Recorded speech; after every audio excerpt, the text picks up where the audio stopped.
ઓમ શ્રી ગણેશાય નમઃ. જય શ્રી કૃષ્ણ મિત્રો. કયા શ્રાપના કારણે સ્ત્રી ગર્ભવતી થઈ?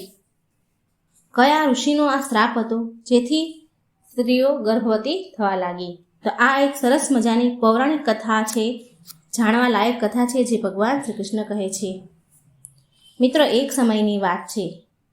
માં રાધાજી એકવાર ભગવાન કૃષ્ણ સાથે ગૌલોકમાં આરામ કરી રહ્યા હતા. ત્યારે રાધાજી ભગવાન શ્રી કૃષ્ણને પૂછે છે કે હે પ્રભુ, આજે મારા મનમાં અનેક પ્રશ્ન ઉઠ્યા છે. કૃપા કરી તમે મારા પ્રશ્નનો ઉત્તર આપી મારી શંકાનું નિવારણ કરો. એટલે ભગવાન શ્રી કૃષ્ણ હસીને બોલ્યા, હે દેવી રાધા, તમારા મનમાં જે પણ પ્રશ્ન છે નિસંકોચ થઈને મને પૂછો. એ પ્રશ્નના જવાબ હું જરૂર આપીશ. ત્યારે રાધાજી બોલ્યા, હે પ્રભુ, મારા પ્રશ્ન એ છે કે કયા શ્રાપના કારણે સ્ત્રીઓને ગર્ભવતી થવું પડ્યું અને માત્ર નારી જાતને જ કેમ ગર્ભવતી થવું પડે છે? પ્રભુ, આવો ભેદભાવ કેમ થયો? હું જાણવા માંગુ છું. તો મિત્રો, ભગવાન શ્રી કૃષ્ણ બોલે છે કે દેવી, તમે જે પ્રશ્ન કર્યો છે તેનો જવાબ થોડો વિચિત્ર છે, પણ હું તમને એ વિષય પર એક મહત્વપૂર્ણ કથા સંભળાવું છું. તેને તમે ધ્યાનથી સાંભળજો. તમારા પહેલા પ્રશ્નના ઉત્તર તરીકે આ કથા સાંભળો, જે મહારાજ શ્રીરામના અવતારના સમયની આ કથા છે.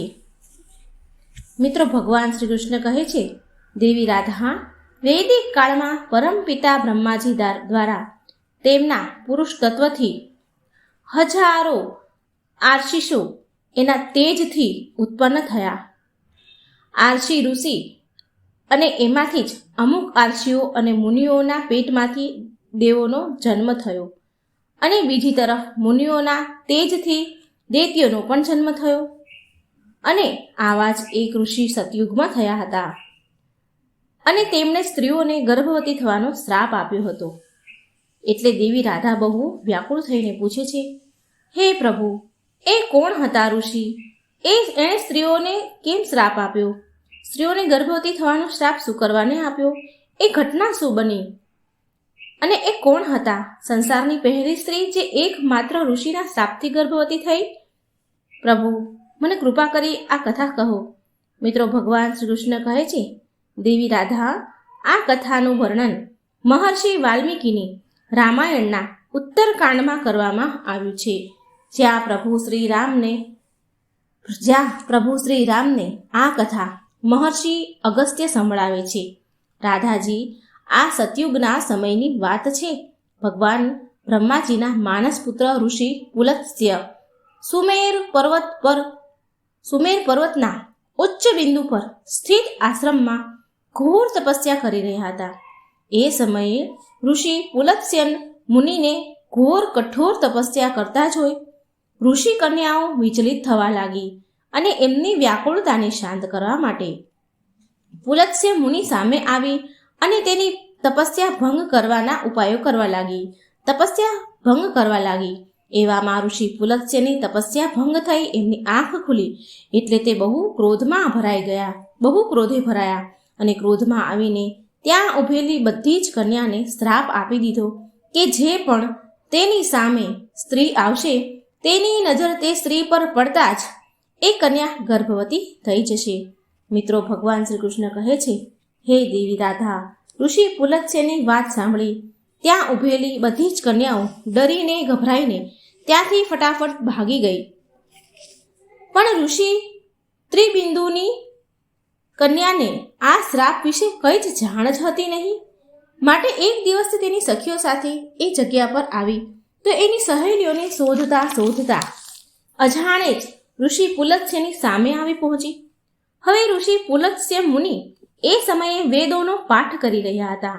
ઋષિ પુલત્સ્યજીએ જેવી જ નજર ઉઠાવી તે કન્યા સામે જોયું તો તેના શ્રાપનો અસર એ કન્યા પર પ્રભાવિત થવા લાગ્યો. એકદમ જ એ કન્યાનું શરીર પીળું પડી ગયું અને તે ગર્ભવતી થઈ ગઈ. તે કન્યા એના શરીરમાં આવી રીતે પરિવર્તન થતા જોઈને ઋષિ કન્યા ગભરાઈને તેના પિતા સામે પહોંચી ગઈ. મિત્રો, ભગવાન શ્રી કૃષ્ણ કહે છે, દેવી રાધા, ઋષિ ત્રિણબિંદુની તેની કન્યાની આવી હાલત જોઈ ઋષિ ત્રિણબિંદુએ તેમને બહુ દુઃખ થયું, અને ત્યારે તેમણે તેની ધ્યાનની શક્તિથી બધી જ ઘટનાનું અનુમાન લગાવી લીધું. ત્યાર પછી તેની કન્યાને લઈને ઋષિ પુલત્સ્ય પાસે ગયા અને બોલ્યા, હે મુનિવર, તમને મારા નમસ્કાર છે. મારી પુત્રી અજાણતાપણે જ તમારી પાસે આવી હતી, તમારી સામે આવી ગઈ હતી, પણ તમારા શ્રાપના કારણે આજે એ સંસારની પહેલી સ્ત્રી છે જે ગર્ભવતી થઈ છે. મારું તમને નિવેદન છે કે તમે મારી આ કન્યાને ભિક્ષા સ્વરૂપે સ્વીકાર કરો. મારી પુત્રી સર્વગુણોથી સંપન્ન છે અને અજાણપણે જ તમારા શ્રાપની અભાગી છે, તો આ સદા તમારી જ સેવા કરશે હવેથી. મિત્રો, ભગવાન શ્રી કૃષ્ણ કહે છે, દેવી રાધા ઋષિ તૃણબિંદુની આદરપૂર્વક વિનંતી અને નિષ્પાપ બિંદુસરા કન્યાને મળેલા શ્રાપથી ઋષિ પુલત્સ્ય પણ બહુ દુઃખી થયા અને તેમણે ઋષિ તૃણબિંદુને પ્રણામ કર્યા અને તેમની પુત્રી બિંદુસરાને સ્વીકાર કરવાનું આશ્વાસન પણ આપ્યું. ત્યાર પછી ઋષિ પુલત્સ્યજીએ તેની કન્યાને સ્વીકાર કરી લીધી. ત્યાર પછી તે કન્યા બિંદુસરા ઋષિ પુલત્સ્યજી સાથે રહેવા લાગી. તેને દિવસ રાત સેવા કરવા લાગી. ઋષિ પુલત્સ્યની સર્વ સેવા કરવા લાગી. તે સુંદર બિંદુસરાના સેવા ભાવથી ઋષિ પુલત્સ્યજીને અત્યંત પ્રસન્નતા થઈ. તે બહુ પ્રસન્ન થયા અને એક દિવસ તેને કહ્યું કે, હે દેવી, હું તારી સેવાથી બહુ જ પ્રસન્ન છું, માટે હું તને મારા સમાન પુત્ર પ્રાપ્તનું વરદાન આપું છું. જે સમયે તું મારી સામે આવી હતી એ સમયે હું વેદોનો પાઠ કરી રહ્યો હતો અને એ વેદોને સાંભળ્યા હતા, તે માટે તારો પુત્ર વેદોનો જ્ઞાન આપનાર વિશ્વામિત્રના નામેથી ઓળખાશે. મિત્રો, ભગવાન શ્રી કૃષ્ણ કહે છે કે દેવી રાધા થોડા સમય પછી એ કન્યાને એક પુત્રને જન્મ આપ્યો અને જેવું કે ઋષિ પુલત્સ્યજીએ આશીર્વાદ આપ્યો હતો કે આરસી કન્યાનો પુત્ર વિશ્વાના નામથી ઓળખાશે. મિત્રો, ભગવાન શ્રી કૃષ્ણ કહે છે, વિશ્વા પણ મોટા થયા પછી ઋષિ પુલત્સ્યજીના સમાન મોટા તપસ્વી થયા. ઋષિ વિશ્વામિત્રના તપસ્વી રૂપને જોઈને ઋષિ ભારદ્વાજે બહુ પ્રસન્ન થયા તેની તપસ્યાથી. માટે તેમણે તેમની મોટી કન્યાના લગ્ન વિશ્વામિત્ર સાથે કરાવી દીધા. ભગવાન શ્રી કૃષ્ણ કહે છે કે હે દેવી રાધા, આગળ જઈને ઋષિ વિશ્વામિત્રને એક સુંદર બળવાન પુત્ર થયો. તેનું નામ હતું શ્રવણ. ભગવાન શ્રી કૃષ્ણ કહે છે કે દેવી રાધા, આ શ્રવણનું જ એક નામ કુબેર છે. ભગવાન કૃષ્ણ કહે છે, રાધાને કહે છે કે મેં તમારા પહેલા પ્રશ્નનો ઉત્તર આપી દીધો. રાધાજી, તમારો બીજો પ્રશ્ન હતો કે માત્ર સ્ત્રી જ ગર્ભવતી થઈ શકે છે કેમ? તો તમે ધ્યાનથી સાંભળો. સ્ત્રી સમાન પુરુષ પણ તેના દિવ્ય તેજથી ગર્ભવતી થઈ શકતા હતા. પણ હે દેવી રાધા, એક સ્ત્રીને સંસારની દિવ્ય શક્તિ પરમપિતા બ્રહ્માજીએ આપી છે અને સ્ત્રીના રચના કરવામાં બ્રહ્માજીને કેટલો ઘણો અધિક સમય લાગ્યો હતો.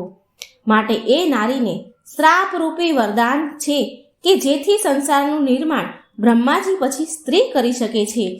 સ્ત્રીને દિવ્ય શક્તિ આપવામાં આવી છે, માટે તે ગર્ભવતી થાય છે. તો મિત્રો, ઉમ્મીદ છે કે આ કથા તમને જરૂર સારી લાગી હશે, પસંદ આવી હશે. તો વિડીયોને લાઈક કરજો, શેર કરજો અને આવી જ ભગવાનની ધાર્મિક વાર્તાઓ, શાસ્ત્રોનું જ્ઞાન સાંભળવા માટે મારી ચેનલને સબસ્ક્રાઈબ જરૂર કરજો. કોમેન્ટ બોક્સમાં ભગવાનનું નામ પણ જરૂર લખજો. જય શ્રી કૃષ્ણ. રાધે રાધે. Thank you.